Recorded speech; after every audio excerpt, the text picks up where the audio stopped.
Here is a video clips that I want you to see.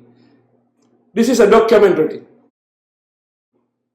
published by the United Nations through Al Gore, An Inconvenient Truth.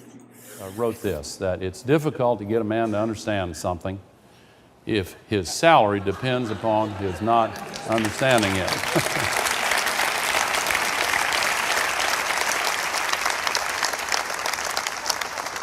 The second misconception, do we have to choose between the economy and the environment? This is a big one. A lot of people say we do. I was trying to convince the previous administration, the first Bush administration, to go to the Earth Summit. And they organized a big White House conference to say, oh, we're on top of this. And one of these view graphs caught my attention. I want to talk to you about it for a minute. Now, here is the choice that we have to make according to this group. We have here a scales that balances two different things. On one side, we have gold bars. Don't they look good? I'd just like to have some of those gold bars. On the other side of the scales, the entire planet.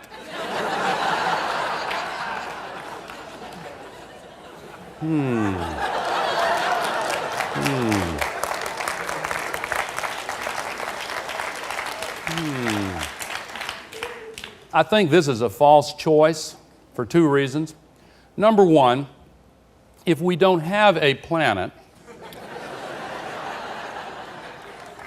the other reason is that if we do the right thing, then we're going to create a lot of wealth and we're going to create a lot of jobs, because doing the right thing moves us forward.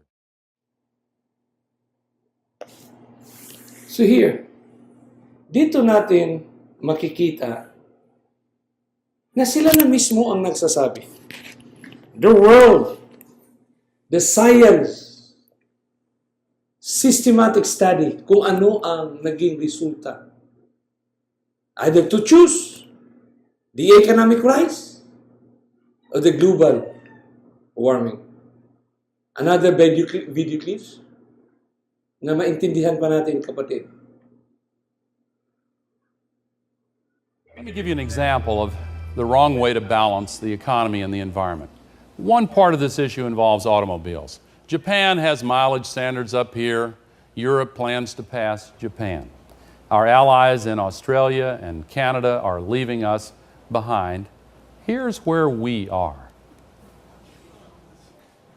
Now there's a reason for it. They say that we can't protect the environment too much without threatening the economy and threatening the automakers, because automakers in China might come in and just steal all our markets. Well, here is where China's auto mileage standards are now, way above ours. We can't sell our cars in China today because we don't meet the Chinese environmental standards. California has taken an initiative to have higher mileage cars sold in California.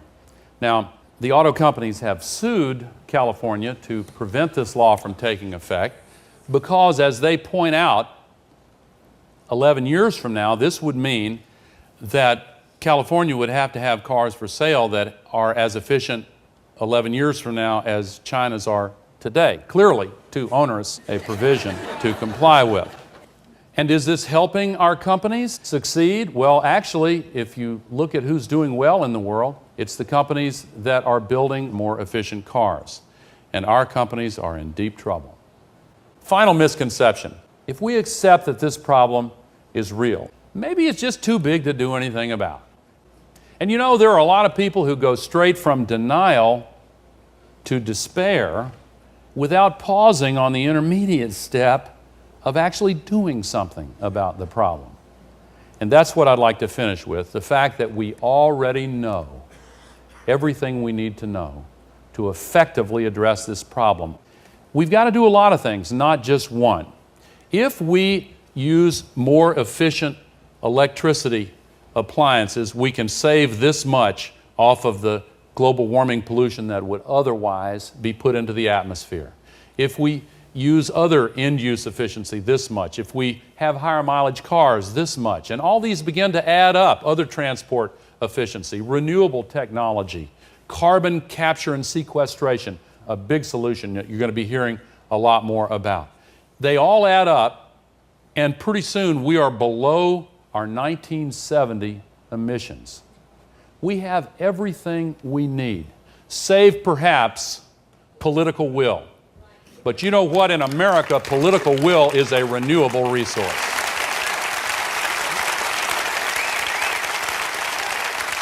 We have the ability to do this.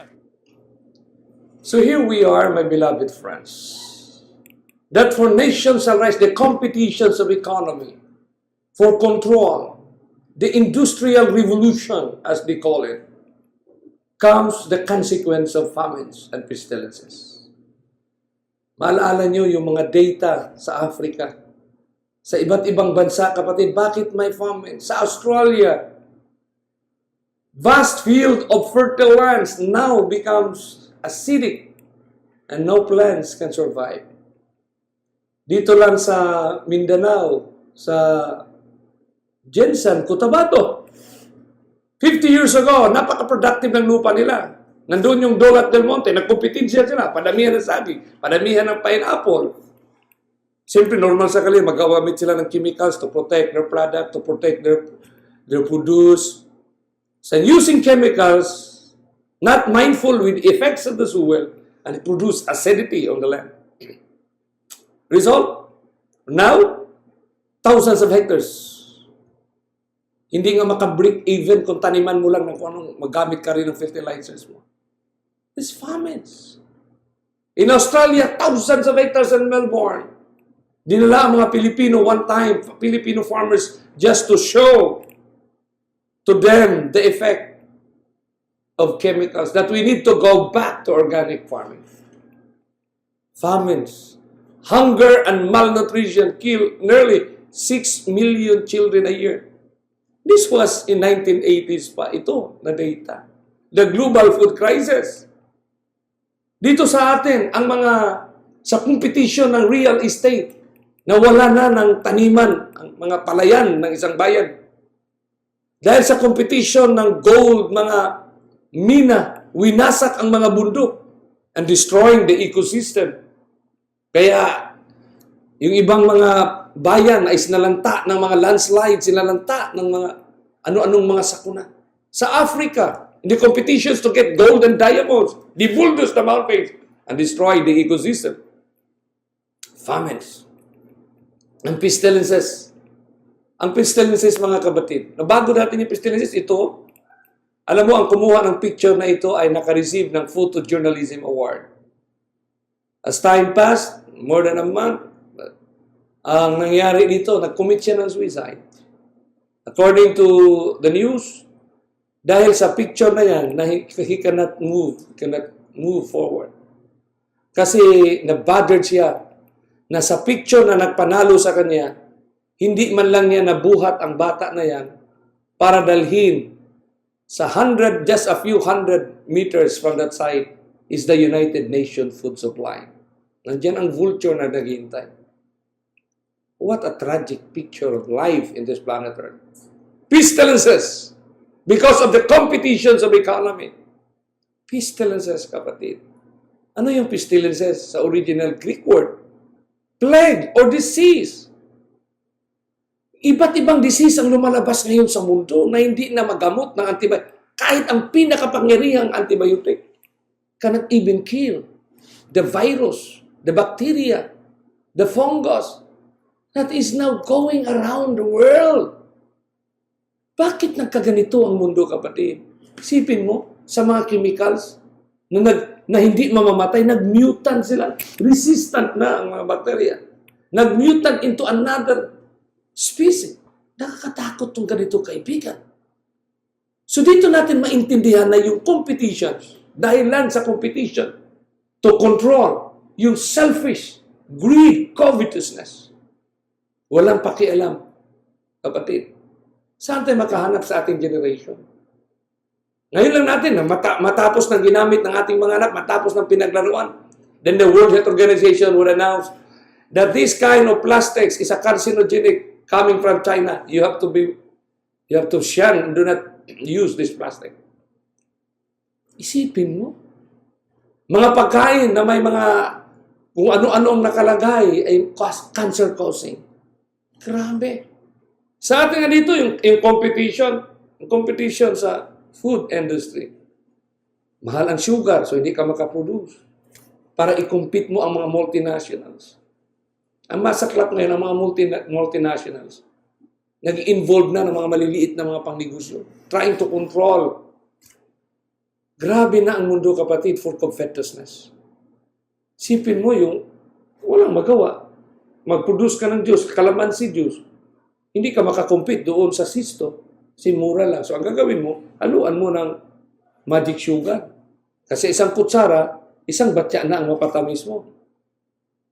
Without realizing, without even considering how it will cause cancers to people who will drink the juice. In the heart of competitions, kapatid, ito ang nangyari sa pagkain. No food shall be grown that we do not own, according to Monsanto. We don't want to eat at the mercy of Monsanto, according to his enemy. Food stocks save the land that feeds us. Stop mega quarry. The food industry war. Grabe, kapatid, itong gera ng pagkain. Ang nangyari pa, sa competitions ng pagkain, ilan lang ang nag-control? Silang gumawa ng seedling, sila nag-initiate niya, sila nagbayad ng mga scientists para makaproduce ng iba't ibang variety of plants and fruits. But in reality, most of these one are cancer-causing. Okay, one U.S. agriculturist said, if you want to die early, eat vegetables and fruits. Kung gusto mong madaling mamatay, kain ka ng gulay at prutas. Oh, U.S. agriculturist announced and proclaimed. Paano yun? Na dapat ang gulay at prutas makahabang buhay. Pero the same agriculturist said, if you want to have long life, plant your own vegetables and fruits. Grabe. 150 years ago, Ellen G. White wrote a counsel. Look for a place in a countryside and plant. Grabe. Kung sinunod lang sana ng mga anak ng Diyos yan, kapatid, wala tayong problema. Alam mo, yung counsel na yan, hindi nagbigay ng counsel ang Panginoon na walang beneficial effects sa mga anak niya. Look for a place in a countryside. So kung binili ng mga Adventist yung mga lupa sa bundok at that time, yung Tagaytay, 50 centavos lang ang per square meter dyan sa Laurel na yan. Dyan sa Puting Kahoy. Dyan dito sa Rizal. Grabe, napakamura lang kung binilihan doon. So, wag ka na kasi maging kung punta kayo sa bundok, ano yan, wala na tayong ano. Grabe ka, how short-sighted we are. Kung binili natin yan 50, 30 years ago, or 25 years ago, we could be one of the richest people on planet Earth. You know why? Most of the expensive lands, real estate today, are in the mountains. Bukidnon to Davao, along that Buddha lines, how much per square meter of the land? 100 square meters, 2,000 square meters, how much per square meter? So expensive. Here in Tagaytay, 20,000 per square meter. So here we are, my friend. So the counsel that was given to us. Kaya dito sa ating generation, dito natin maintindihan gaano ka bait ng Panginoon. Advance niyang sinabi sa atin. For nations shall rise against nation and kingdom against kingdom. There shall be famine, peace, and earthquakes. Why we have earthquakes today? In 2016 alone, there are 13,000 major earthquakes in the world. Just recently, may lindol sa Mindanao. Every 2 minutes, may nangyaring lindol sa mundo, kapatid. Grabe, every year increases, accelerates numbers of earthquakes around the world. Bakit, kapatid? According to science, the global warming issues. Na dahil sa init, ang mga North Pole na mga ice doon ay natutunaw saan pumupunta sa dagat. Pagdating sa dagat, sudden change of body temperature cause tectonic earthquake. And the shaking of the template underneath the earth affect every template, every fault lines. That fault lines. Grabe, may fault line para sa ilalim ng lupa. So kung ito man ang nangyari sa mundo, kapatid, hindi totoo yung mga heart, yung sinasabi nilang gano'n. My friend, mga conspiracy theory. It's a theory. Conspiracy theory. Theory is a scientific guesswork. Unproven. Grabe yun. Wala pang Alaska heart, mayroon ng Russia. Kung yun ang yun ang dahilan para, yun ang maging paraan para maglindol at mag-calamity ang isang hindi ginagamit na sana ng Russia yan para wasakin ng Amerika o gamitin ng Amerika para wasakin ang mga terorista. Common sense will tell us, my friend. But many people believe, but pseudoscience, but it's somewhat scientific. Sometimes these scientists will claim, you do not know how this conspiracy theory is going around. So the global warming, the causes and effect. Yung inconvenient truth ni Al Gore, try to view, dinistribute ito ng DNR noon. Mga CDs, on top of the inconvenient truth.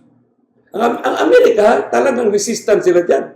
Kasi yung kanila, kasi siyempre, i-reduce mo ang carbon emissions. Carbon emission that comes from the automobiles. Mga electric plant.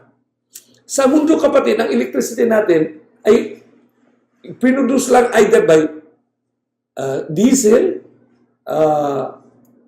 galing dyan sa mga coal, yung mga bato, or galing sa renewable energy.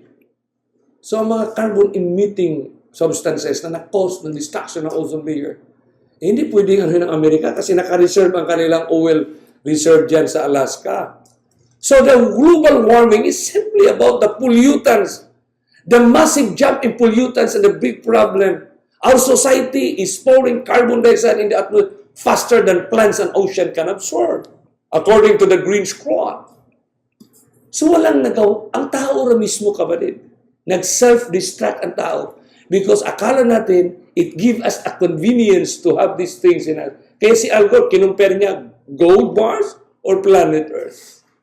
So dito natin makikita ngayon kung ano ang dahilan ng famines, pestilences, and earthquake, cause and effect. May epekto. Ano yung epekto? Famines, pestilences, and earthquake. Sa text mismo, nation shall rise against nation. Ano? Yan ang cause. Ano yung epekto? Famines, pestilences, and earthquakes in diverse places.